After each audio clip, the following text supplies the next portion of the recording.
Դպրոցական ժամանակ շատ էին ինձ վիրավորում, որ սև ես, черный, кавказец, мягко говоря, ու ես կռիվներ էի անում, մինչև չհասկացա, որ нужно иметь самоиронию,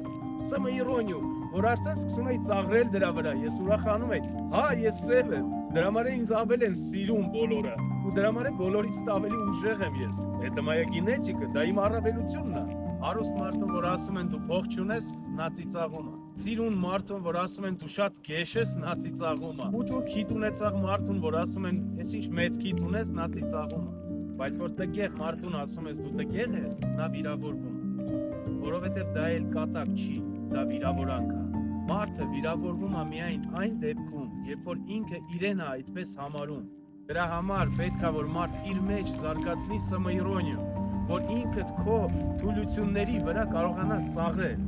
ու ընդունես ամեն ինչը որպես կատակ, այլ ոչ թե որպես վիրավորանք։